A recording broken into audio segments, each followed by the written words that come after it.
안녕하세요. 아나운서 백일홍입니다. 내 몸이 아파도 왠지 다른 사람에게 쉽게 말할 수 없는 질환, 바로 항문 질환이죠. 오늘은 항문 질환에 대해 얘기 나눠볼 텐데요.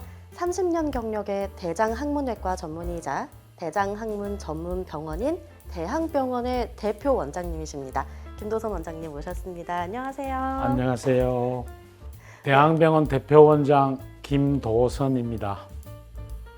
최근에 EBS 명의의 병원 가기를 주저하는 당신께 예. 치질과 변실근 편에 명의로 출연을 하셨어요. 방송 보셨나요? 당연히 봤죠. 보시고 소감은 어떠셨어요? 좀 아쉬운 부분이 좀 있었습니다. 어떤 점에서요? 특히 그 수술 방법에 있어서 자세하게 말할 시간이 없어서 그냥 간략하게 넘어가는 게, 특히 뭐 치료 같은 경우 환자분들께서 궁금해하시는 수술 방법, 어떤 방법이 있고 대학병원은 어떤 방법을 선택하고 있습니까? 묻는 환자분들도 많으세요. 그래서 그런 이야기도 하고 싶었는데 시간이 짧아서 못한 게 좀 아쉬워요.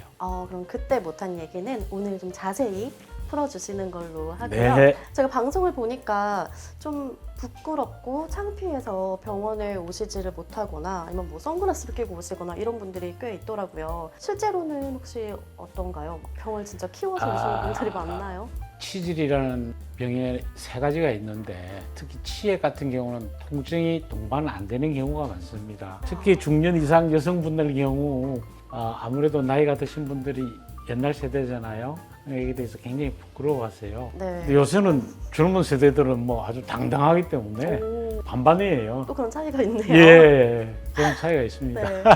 그럼 혹시 방송을 보시고 나서 또 네. 중년층에서 좀 용기를 내시는 분들이 많아지시거나 하는 경우도 있었나요? 이번 방송 이후로 지방에서 많이 오시던데요. 방송을 보고 가야겠다. 이런 부끄러움이 많이 다운된 것 같아요. 다행이네요. 예, 정말 다행입니다. 네, 이게 방송의 약간 순기능인 것 같은데 오늘 촬영하는 이 영상을 보고서도 더 많은 분들이 용기를 내서 병원에 방문해 주셨으면 너무 좋겠습니다. 그러면 이제 본격적으로 예. 우리 항문 질환 얘기를 나눠볼게요. 치질이 어떤 질환인가요? 일단 치자가 참 재밌습니다. 네, 자료가 있으신가요? 준비하신 자료? 네. 치자가 네. 병을 뜻하는 역부에 절사자가 들어가요. 네. 이게 치자입니다. 네. 이게 병을 뜻하는 거고요. 그 안에 절이 들어갔다는 거는 옛날 스님들께서 자선 수행을 오래 하시면서 많이 걸리셔서 이 치자가 된 게 아닌가. 이거는 제 생각입니다. 네, 이렇게 절에서 많이 앉아있기 때문에 걸린 거라고 예. 약간 추정을 해주셨는데 사실 아시는 분들은 댓글로 말씀해 주시고요. 이 치질, 그러면 어떤 질환일까요? 저희들이 치질 이렇게 하면 세 가지 병이 포함됩니다. 네. 저희 병원 그 수술 통계를 보면요, 60%가 치핵, 네. 30%가 치루, 10% 미만이 치열입니다. 이 병은 완전히 다른 병인데요. 네. 이게 항문이라고 가정을 했을 때 변을 볼 때 힘을 주면 살이 이렇게 빠져나오는 걸 치핵이라 그러고요. 네. 항문 안쪽에서 염증이 생기면서 항문 주위 피부로 구멍이 나는 걸 치루라고 합니다. 네. 이건 염증성 질환이죠. 치열이라는 건 항문이 찢어지는 병이에요. 아예 증상이 다른 거네요. 세 개의 그러면. 다른 모양이. 질병을 통틀어서 치질이라고 합니다. 근데 방금 한 60%는 치핵이다라고 네. 하신 것처럼 많은 분들은 치질하면 좀 치핵을 떠올리실 것 같아요. 제가 알기로는 위치에 따라서 내치핵, 외치핵 이렇게 예. 나뉘는 걸로 알고 있는데 맞나요? 맞습니다. 정확하게 의학적으로 이야기하면요, 항문관이 한 3, 4cm 이 원통형인데 네. 그 중간 부위에 위와 아래를 나눠주는 치상선이라는 네. 구조가 있어요. 그 위에 생기는 게 내치액, 그 아래 부위에 생기는 게 외치액입니다. 그래서 치상선. 예. 네. 그 내치액의 주 증상은 탈출 및 출혈이에요. 그래서 1도의 내치질인 경우에는 밖으로 나오지 않으니까 네, 깊이 몰라요. 있으니까. 2도만 돼도 치액이 탈출했다가 배변 활동이 끝나면은 자동적으로 환납이 되고요. 3도가 되면은 커지니까 안 들어가니까 손으로 밀어넣게 됩니다. 4도가 되면 항상 나와 있는 걸 사도치액이라고 합니다. 항상 그게 나와 있으면 내치액이고요. 네, 너무 뇌치액은 나왔다고 그렇게 그래요? 아프지는 않습니다. 네. 불쾌하고 그렇지 아프지는 않습니다. 불편감이 있다. 예. 그리고 외치액의 경우에는 이렇게 피부만 늘어진 최피만 있을 수도 있고요. 어느 날 갑자기 콩알처럼 볼록 부으면서 대추할만 할 때도 있고요. 어느 날 갑자기 생기는 혈전성 외치액이라는 게 있어요. 그거는 그 볼록 부은 부위 안에 혈액이 응고되면 생긴 혈전이 이건 아픕니다. 네, 아플 예. 것 같아요. 이렇게 두 가지가 있습니다. 외치액도 최피냐 혈전성 외치액이냐. 이렇게 내치액, 외치액이 있을 때 다 오시면 수술을 받으시는 건가요? 그렇지 않습니다. 나중에 말씀드린 혈전성 외치액의 경우 네. 아프자마자 바로 오시면은 그 안에 고인 혈전을 제거해주면 통증이 많이 좋아져요. 네. 예. 근데 4, 5일 지나서 오시면은 수술 안 합니다. 기다리면 돼요. 자연적으로 자연적으로 네. 우리가 이 멍이 들었다고 멍이 평생 가나요? 없어지죠. 마찬가지예요. 피가 고였다가 우리 몸에서 재흡수를 합니다. 그렇기 때문에 많이 아플 때는 저희들이 혈전을 제거해 주는 게 환자분께 도움이 되고 4, 5일 지나서 오시면 그냥 약만 좀 쓰면 됩니다. 아주 희망적인 얘기네요. 다행히 수술을 예. 하지 않아도 되는 경우도 있다라고 말씀을 하셨는데 그건 외치액의 경우입니다. 네. 뇌치액은 또 다릅니다. 그래요? 예, 뇌치액 1기 밖으로 안 빠져나오고 출혈을만 한다. 이럴 때는 이전에는 적외선 응고기가 있었고요. 경화 주사요법이 있었어요. 적외선 응고기로 치질을 이렇게 찢어주는 건데 요새 그 기계가 없어졌어요. 많이 안 써서 그런 것 같습니다. 그다음 경화요법제라는 거는 주사를 주게 되면 치질이 이렇게 섬유화되면서 쪼그라듭니다. 그래서 피가 많이 나는 1도 치질에는 수술하지 않고 이런 방법이 있고요. 2도 치액, 변 볼 때 나왔다가 들어가는 쏙 들어가는 이런 치액에는 고무밴드 결찰술이라고 있어요. 이게 치질이라고 가정하면은 네. 이 치질의 뿌리 부분을 고무로 묶습니다. 네. 기계가 있어요. 망아쇠를 탕 쏘면 탁 이렇게 묶이거든요. 네. 그러면 이게 피가 안 통하니까 나중에 죽어서 떨어지게 되죠. 이 과정은 안 아픈가요?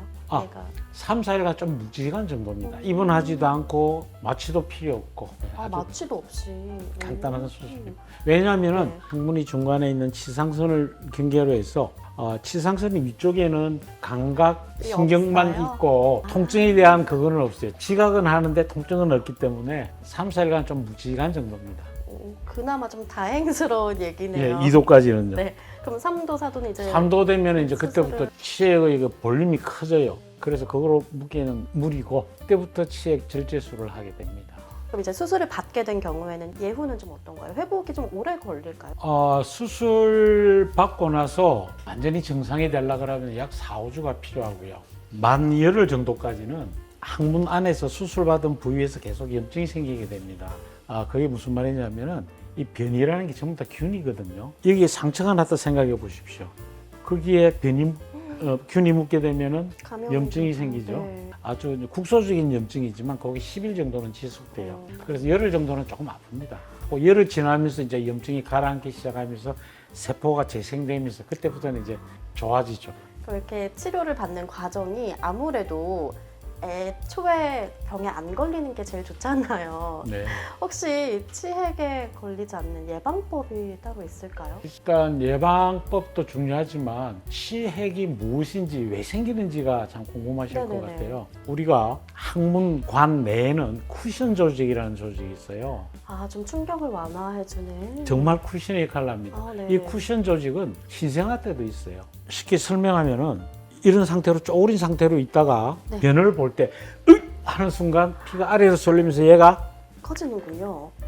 진짜 이래 되면서 얘 쿠션 역할을 하는 거예요. 약간 이렇게 빠졌다가 커졌다가 하면서. 예, 이 쿠션 역할을 해서 항문관이 상처를 입는 걸 방지를 하는 정상적인 조직이에요. 너무 신기한데요? 예, 네. 그래서 변을 다 보고 나면 힘을 안 주게 되니까 쏙 다시 쪼그라들고 네. 이게 항문 쿠션이에요. 그런데 배변식 과도한 힘을 주거나 또는 복압이 계속적으로 증가하는 뭐 리프팅이라든지 네. 이런 걸 하시는 분들은 복압이 증가돼서 피가 얘들이 혹사가 되는 거죠. 계속 변을 보는 게 아닌데도 예. 어라 하면서. 아니면 변 볼 때도 오래 앉아 있거나 힘을 많이 주는 경우 네. 얘가 자꾸 이렇게 늘어나는 겁니다. 그럼 이제 예방을 하려면 평소에 그럼 배에 힘을 좀 덜 줘야 될까요? 예방을 하려면 일단 변비가 안 생기도록 노력을 좀 하셔야 됩니다. 네. 섬유수를 많이 드시고 물을 많이 드시고 이거 뭐 아주 교사적인 좀 진부한 이야기 같지만 네. 적당한 운동, 충분한 뭐 수면, 네, 아마 건강한 보시는 생활, 건강한 생활 이야기하는 거죠. 그다음 지나친 음주, 하면 안 되고. 예, 음주를 하면 피가 아래로 많이 쏠리기 때문에 네. 좋지 않습니다. 그게 최선의 예방법이죠.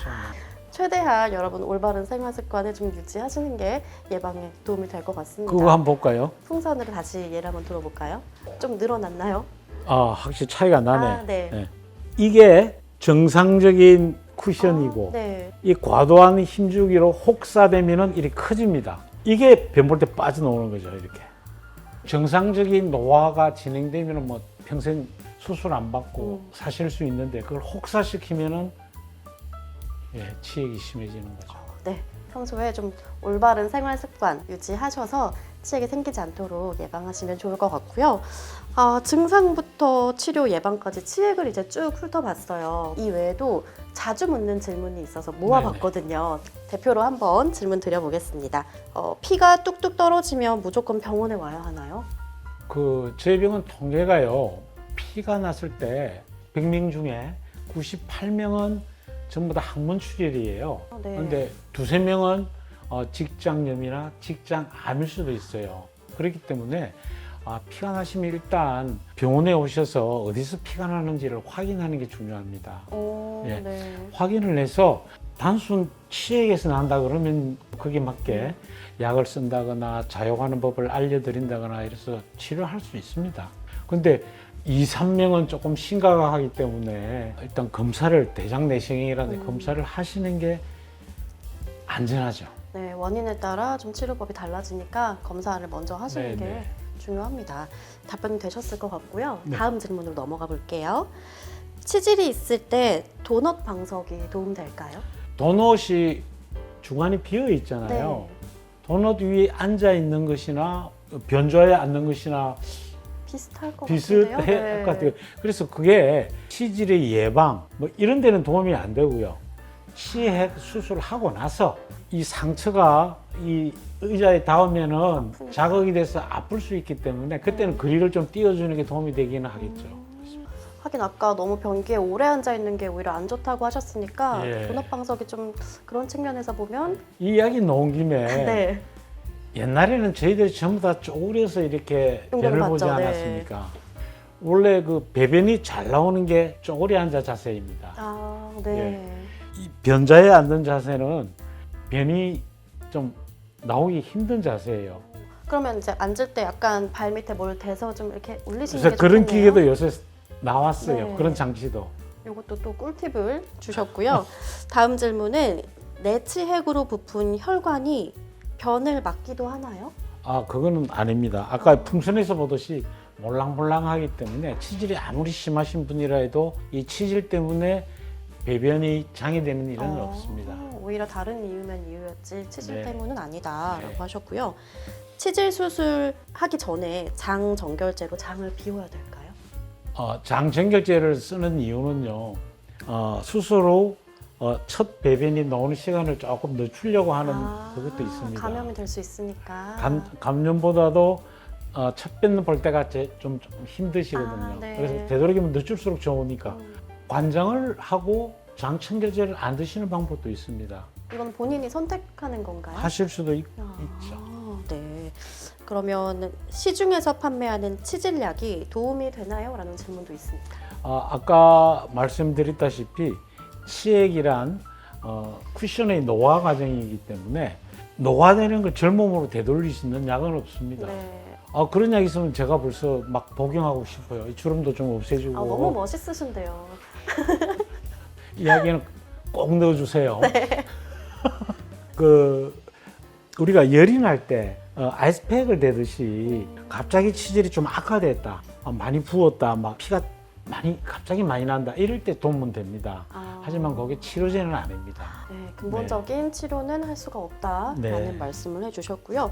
이 질문들에 조금 도움이 되셨을 것 같아요. 많은 분들께서 물어보시는 게 네, 치핵의 수술법에 대해 물어보세요. 네, 요즘 그 PPH라는 자동 문합기가 있어요.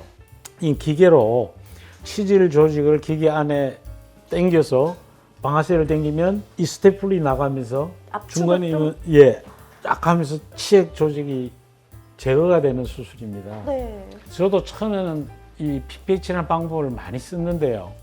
장점이 뭐냐면 통증이 조금 적습니다. 오히려 통증이 적네요. 예. 왜냐하면 치상선 위, 이 통증 감각이 없는 데에서 네. 문합이 이루어지기 때문에 저 경험에 의하면 대개 오시는 분들은 혼합치액을 가지고 있어요. 내치액만 단순히 있어서 오시는 분들은 좀 빈도가 떨어지고 외치액까지 같이 있기 때문에 특히 여성분들 경우 예뻐지기를 원하시잖아요.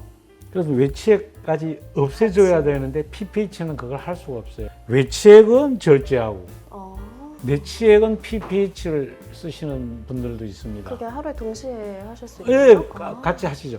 그러면은 사실 PPH 장점이 없죠.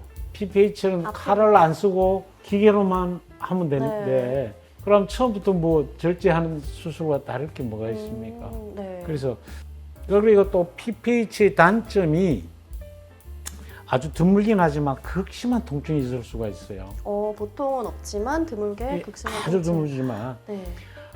그 아파하시는 모습 한 보고 나면 PPH 쓰고 싶은 마음이 많이 사라집니다. 그렇죠. 이 예. 시술하기 전에는 모르시니까 그렇게 아프실지. 예. 미국 가이드라인도 PPH가 1번이 아닙니다. 그냥 치액 질주술이 1번이고 네. 2번이 PPH예요. 저는 PPH보다는 근본적인 치액 절제술을 선호하고 있습니다. 그러면 환자분 중에 뭐 네이버에서 보시고 저는 PPH 해주세요 이렇게 오시는 분들도 있죠. 있으신가요? 예. 그랬을 때 내치액만 있는 경우는 PPH 합니다. 근데 밖에도 많이 늘어져 있는데 네. 이건 안 없어집니다. 이야기하시면은 치액 네. 절제술을 하시죠. 그러니까 여러 가지를 고려해서 맞는 치료법을 또 적용해 주시니까 여러분 꼭 방문하셔서 원장님 말씀을 잘 들어주시면 되겠습니다.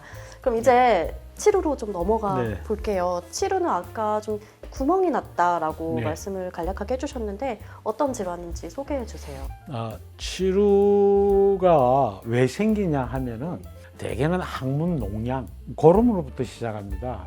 이 고름이 왜 생기냐 하면은 이게 항문관이라 그럴 때 아까 치상선 말씀을 드렸죠. 치상선 아래는 굉장히 예민한 부분이에요. 이 밑에는 쿠션 조직도 없습니다. 그래서 얘가 잘 찢어지기 때문에 우리 눈에 수분을 공급하는 눈물샘처럼 항문샘이라는 조직이 6개에서 10개가 있습니다. 여기서 윤활유 공장이죠. 그런데 이 항문샘이 막히는 경우가 있어요.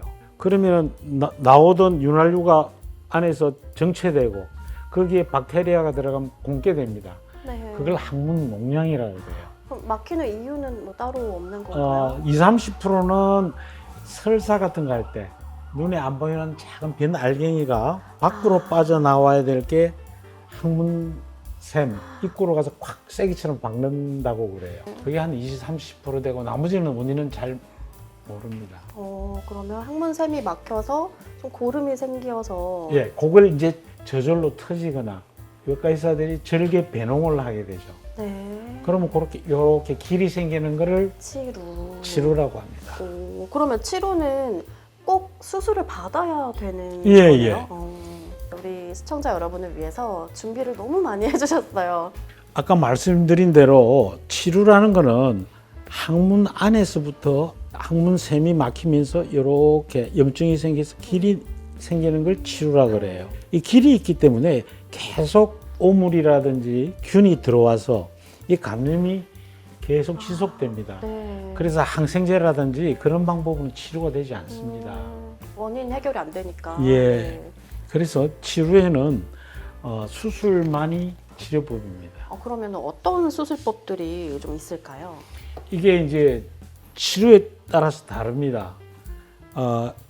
여기 이게 외관략근이고 네. 이게 내관략근인데요. 네. 치료도 이렇게 관략근 사이로 빠지는 안쪽에만. 네, 관략 근간 치루 네. 또는 관략근을 외관략근을 뚫더라도 50% 미만으로 먹은 이런 저위 치루.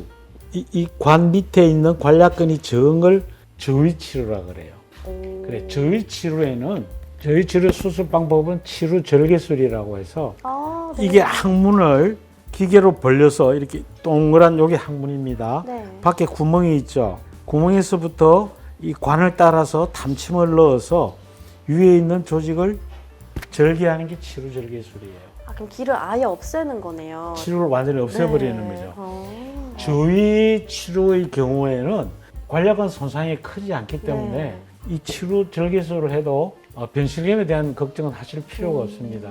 그리고 재발도 1% 미만이에요. 오, 이거 그러니까 아주 좋네요. 아주 치료 성적도 좋고 네. 관략근 손상도 별로 없는 수술인데 저위 치료에만 그렇습니다. 관략근을 50% 정도 먹은 중위 치료의 경우에는 네. 이걸 피판술이라 그래요. 피판술. 보세요. 벌써 관략근을 반 이상 먹었죠. 네. 이런 경우에는 이 직장 점막을 들고 치료가 시작한 내공을 꼬매줍니다. 구멍을 막아주고 네. 그 막은 부위를 아까 들은 이 점막 점막을 피판을 이용해서 덮어주는 겁니다. 오. 그러면 변이 나오더라도 영향이 꼬맨 없네요. 부위에 변이 안 묻게 되죠. 네. 그래서 하는 피판술이고요. 그럼 저 길은 자동으로 나중에 없어지나요? 예. 아, 이 리프트라는 방법이에요. 네. 이거는 내관략근, 외관략근 사이로 접근을 해서 치루관을 잘라주는 겁니다. 묶고 잘라주는 거. 남성들 정관 수술하고 비슷한 개념입니다. 아, 그래서 네. 중위 치료는 두 가지 방법. 피판이랑 리프트. 리프트. 네. 그다음 고위 치료. 이게 이렇게. 관략근을 많이 먹었기 때문에 네. 관략근 상형 치료 같은 경우죠. 이 보세요. 여기서 관략근을 거진 다 타고 넘었습니다. 여기서 리프트처럼 이렇게 들어가. 관략 근간으로 파고 들어가서 이거 관을 처리하기는 굉장히 어려워요. 네. 그래서 관략근 상형 같은 이런 고위 치료에는 아까 말씀드린 피판술이 정답입니다. 아, 정리를 하자면 저위 치료는 치료 절개술, 중위 치료는 리프트 또는 피판술, 고위 치료는 피판술입니다. 여러분 약간 지금 수능 공부하듯이 외우시면 안 돼요. 외우실 필요는 없고 병원에 오시면 또 자세히 설명해 주실 거니까 가볍게 들으시고요. 혹시 또 다른 치료법이 있나요? 이 시토는 외공, 내공 사이를 이런 끈으로 네. 묶어주는 겁니다. 시토는 히포크라테스 때도 했었던 거예요? 예, 그때는 말총으로 사용했다 해요. 말꼬리를요? 말꼬리에 있는 헤어, 네. 머리 아주 오래된 겁니다. 아, 시톤을 걸어놓게 되면은 그 주위로 섬유화가 일어나서 나중에 이걸 절단하더라도 많이 안 벌어질 것이다 생각을 했는데 네. 많은 연구들을 했어요. 그랬더니 그런 효과가 없더라. 아. 그래서 요즘 시톤을 안 합니다. 오. 물론 예외적으로 농양 당시 항문 안에 있는 내공도 확인되고 바깥도 또 확인되고. 고름이 나오고 고름을 쬐을 때 네. 있다 그러면 거기에 일시적으로 걸기는 합니다. 그래가 아. 한 6주 정도 기다리면 관이 확실해질 거 아니에요. 아, 네. 그죠? 그때 이제 아까 말씀드린 수술을. 제가 그런 수술을 하게 되죠. 약간 단독 치료법이라기보다는 준비 과정이라고 보면 되겠네요. 예. 네, 그럼 이렇게 다양한 수술법이 있는데 이게 예후는 어떤가요? 뭐 재발이 된다거나 이러진 않나요? 치료 절개술의 재발률은 거진 없습니다. 네. 하지만 피판술이나 리프트의 경우 4명 중에 1명은 실패하죠. 그게 수술이 까다롭고 이래서 실패하는 게 아니고 감염 때문에 그렇습니다. 네. 우리가 가령 변을 100g 봤을 때 수분이 70g이죠. 네. 그럼 30% 고형변이 남았을 때 그 고형변이 반이 균이에요. 그래 수술 전에 설사를 하고 항생제를 쓰고 금식을 해도 감염이 됩니다. 그럼 재발했을 때 다시 수술을 받을 수 다시 있나요? 치료 절개술로 가게 됩니다. 아. 치료 절개술로 가게 되면 이제 관략근 손상이 있을 거 아니에요. 네. 그런데 참 다행인 게 이런 관략근을 많이 먹은 고위의 경우 염증이 이렇게만 되지 않고 요 위로 올라가서 여기에도 염증을 일으키게 됩니다. 네. 요 부에요. 염증이 생기면서 여기에 섬유화가 돼요. 딱딱해지는 거죠. 예. 네. 그래서 관략근이 다 손상이 되더라도 안쪽 부위가 딱딱하게 남아 있었어서 그게 아주 변식을 막는 역할을 했습니다. 오, 의외로. 그래서 네. 25%에 들어서 관략근을 보존하는 방법이 실패하더라도 큰 변실금은 저 생긴 건 못 봤습니다. 그러면 실제로 이렇게 하신 케이스가 있을까요? 많죠. 믿고 여러분 오시면 되겠네요. 워낙 전문가시니까. 그러면 치료가 아까 원인이 이제 항문샘이 감염돼서라고 하셨는데 어떻게 예방법이 따로 있을까요? 치료의 예방법은 없습니다. 치액과 치열의 경우에는 변비를 막고 힘주기를 줄이고 뭐 이런 게 도움이 되지만 치료는 예방법은 없습니다. 약간 좀 마음이 무거워지는 얘기긴 한데 그럼 혹시 뭐 수술을 받고 나서 좀 도움이 되는 그런 관리법이 있을까요? 치료는 뭐 특별한 건 없습니다. 완치되고 나면 끝이니까요. 오. 예, 뭘 또 조심해야 되고 뭐 이런 건 없습니다. 오히려 또 그렇네요. 네, 이번에도 환자분들이 자주 묻는 질문을 한번 모아서 드려볼게요. 먹는 약으로는 치료가 안 되나요? 약으로 치료 절대 안 됩니다. 아까도 말씀드렸다시피 계속 오물이 들어오고 균이 들어오기 때문에 네. 수술 외에는 방법이 없습니다. 네. 그러면 수술을 한 후에 운동은 언제 할 수 있나요? 단순 치료의 경우에는 웬만한 운동은 뭐 2, 3주 뒤면 할 수 있죠. 근데 복잡 치료에서 관략근 보존술이 성공했다 그러면 그것도 뭐 2, 3주면 가능합니다. 네. 근데 그게 실패했을 경우에는 상처가 굉장히 커요. 그래서 최소한 6주 정도는 5주? 4주? 5주? 약간 희망적. 5주. 5주. 5주는 참으세요, 여러분. 네, 다음 질문입니다. 치료 권리는 뭐 성별에 따라서 좀 그게 다르나요? 치료는 남성이 많습니다. 2대1 또는 3대1 정도로 남성이 선호하게 호발하고 있습니다. 남성분들이 더 걸릴 확률이 높다. 네. 그러면 마지막 질문이에요. 혹시 다른 병원에서 수술을 이미 받았는데 다시 이제 원장님께 오시는 재발된 경우. 경우요? 네. 그런 경우가 꽤 있습니다. 치료 수술 후 재발의 원인이 가장 많은 게 치료가 시작한 내공, 그걸 못 찾는 게 거진답니다. 여기가 내공인데요. 이 내공을 확실하게 찾으면 재발이 없습니다. 치료 절개술을 원인을 했을 때. 없앴으니까. 예. 근데 여기를 못 찾고 엄한 대로 수술하는 게 많죠. 재발했다고 해서 겁내실 필요 없습니다. 그때는 뭐 확실히 내공을 찾을 수 있으니까요. 원장님은 가능하시다. 이거 좀 그러니까 궁금증이. 여러 번 수술하셨다고 해서 아. 절대 완치 안 되는 거 없습니다. 걱정하지 마시고 와서 원인을 찾으시면 되겠습니다. 네. 그리고 네, 당부하신 말씀. 치료는 염증이기 때문에 단순 치료라도 오래 두게 되면은 얘들이 조금 복잡해질 수가 있어요. 길이 예, 길 자체가 물론 안 그런 경우도 있지만은 그럴 수 있기 때문에 치료 진단을 받으시면은 시간 나실 때 빨리 수술 받으실 권하고 싶습니다. 오히려 안 좋게 발전되기 전에 오시는 게 가장 좋겠군요. 이제 마지막 네. 치열로 넘어가 볼게요. 아까 네. 그 찢어진 거라고 말씀하셨는데 치열은 어떤 질환인가요? 아까 치상선이라 그랬잖아요. 네. 요게 치상선이에요. 네. 여기가 항문관이에요. 치열이라는 거는 치상선 밑에 항문 상피가 찢어지는 병입니다. 네. 이것도 역시 치액과 마찬가지로 변비, 과도한 힘주기 또는 설사처럼 계속 반복되는 자극 때 찢어질 수가 있어요. 급성 치열의 경우 배변 완화제, 좌욕 뭐 이런 것만으로도 거진 다 치료가 됩니다. 변을 조금 부드럽게 해주면 하고 자욕하시고요. 네. 그런데 급성 치열 증상이 6주 이상 되면. 지속되면 만성 치열이라 그래요. 네. 만성 치열이 되면은 이렇게 밖으로 체피가 좀 늘어나게 됩니다. 네. 그래서 저희들이 체피가 생기신 분은 이분은 만성 치열이라서 약으로 안 되니까 수술을 해야겠다라고 판단하는 근거가 되죠. 그럼 수술은 어떻게 꼬매는 건가요? 아닙니다. 이렇게 찢어지게 되면은 상체에 노출된 뇌관략근이 경화가 일어납니다. 딱딱해지고 경련을 일으켜요. 네. 그래서 아픈 거거든요. 그래서 수술은 이게 뇌관략근인데요. 이 치열, 찢어진 높이에 맞춰서 뇌관략근 일부를 절개하는 수술입니다. 그러면은 뇌관략근의 경련이 완화되면서 아픈 게 바로 확 좋아져요. 그래서 저희들은 이 치열 환자분들을 제일 좋아합니다. 간단한 수술로 칭찬받을 수 있습니다. 극적으로 좋아지기 때문에 네. 만성이 되기 전에 여러분 꼭 급성일 때 병원에 오셔서 약물로 방지를 하는 게 제일 배변 좋은 게 아닐까. 완화제라든지 네.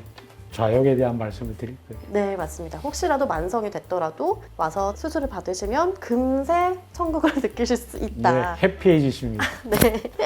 그럼 이번에도 치열에 대한 궁금증을 모아봤는데요. 자주 묻는 질문 2가지 드려볼게요. 치열이 생겼을 때 사용하면 좋은 연고나 먹는 약이 있을까요? 예, 약이라는 게 뭐 배변 완화제기. 네. 연고는 급성 치열의 경우에는 연고를 안 바르고 그냥 자욕만 자연스럽게? 하셔도 낫습니다. 네. 좀 더 하고 싶다 그러면 뭐 상처에 바르는 후시딘 연고 같은 걸 손에 열에 짜서 항문으로 좀 넣어주시고 또 자욕하시고 또 연고 좀 넣어주시고. 연고를 바르고 좌욕을 하는 게 도움이 될 수 있다라고 네, 네. 해주셨고요.